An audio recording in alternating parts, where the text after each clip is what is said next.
Hi, and welcome back. We will now begin Chapter 2, Information Systems and Strategy. Companies compete for your dollars, your loyalty, and your attention, and the strategies they use often depend on innovative information systems. This chapter explores strategy, starting with the forces that shape industry competition and why some industries are more profitable than others. After studying this chapter, you'll be able to do the following. Describe Porter's competitive 5 forces that shape industry competition. Explain how disruptive innovations, government policies, complementary products and services, and other factors affect how the competitive forces operate. Identify the components of the value chain and explain its extended version. Describe how information systems apply to competitive strategies for business. Explain how information systems apply to strategy for nonprofit organizations and government. And explain why the role of information systems in organizations has shifted depending on whether the systems are deployed to run, grow, or transform the business. The strategies companies use to win consumers, earn market share, make profits, and grow rely on the application of information systems to business areas such as marketing, human resources, manufacturing, and supply chain management. Information systems related strategies can completely transform companies and industries. We will examine the nature of industry competition and how companies exploit openings to gain advantages with information systems. We will also see how nonprofit organizations develop strategies involving information systems to dramatically improve their ability to achieve their missions.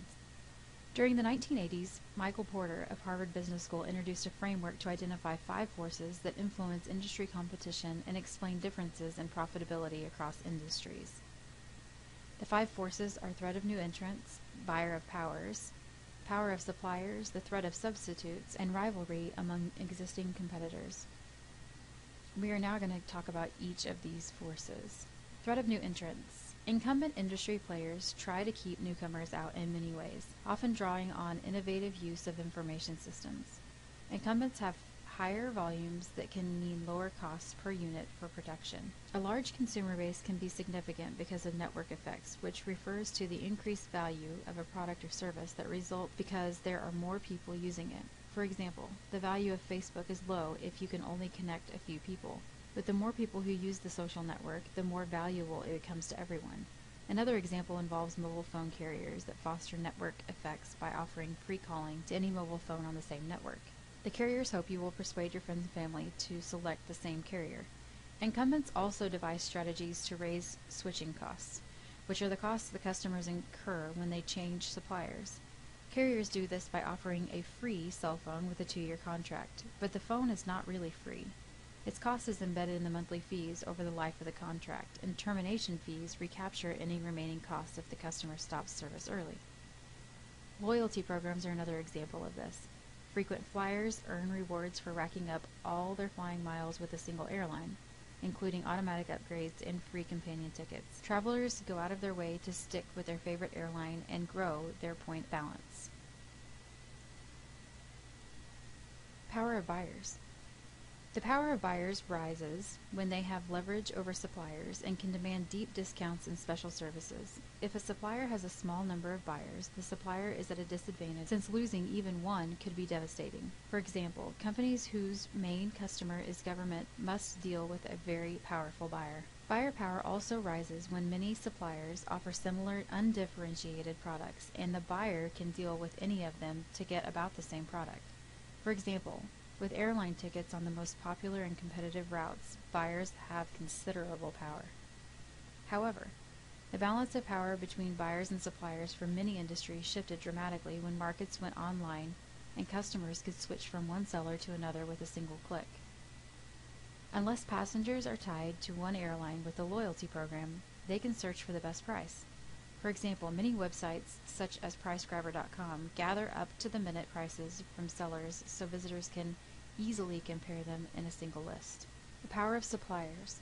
The power of suppliers is high when they are just about the only game in town and thus can charge more for their products and services. Microsoft is a good example of this. Given the dominance of its Windows operating system, PC assemblers around the world risk losing customers if they don't install it. Microsoft can demand higher prices and require additional perks such as desktop icons. Walmart's suppliers are an example of suppliers with low supplier power. There are a few products made by a single supplier for which Walmart could not find a close alternative to satisfy consumers. The threat of substitutes. It is high when alternative products are available, especially if they offer attractive savings. For example, with the rising fuel costs and tight travel budgets, video conferencing becomes an attractive substitute for business travel. Cisco reports that the company's video conferencing technology is the fastest growing product it has ever had. Information technology plays a key role in many examples of substitutions, from online learning modules that replace face-to-face training classes to internet video that threatens cable television companies. The threats may come from any direction, making it critical for strategists to pay attention to developments on a much wider scale. For example, the newspaper industry failed to grasp how quickly subscribers would switch to the free news available online to save both money and trees. Rivalry among competitors. If firms compete mainly on price, rivalry is high and the industry becomes less profitable. Thus, price cutting triggers retaliation and price wars. Online price cuts can occur with breathtaking speed, with no need to attach new price tags to physical merchandise. Price wars also affect the behavior of buyers, reminding them to shop around for bargains and damaging industry profitability. Slow growth can also lead to intense rivalry among existing competitors. If sales are flat, any competitive strategy from one company will steal market share from the others, so incumbents will counter every competitive move.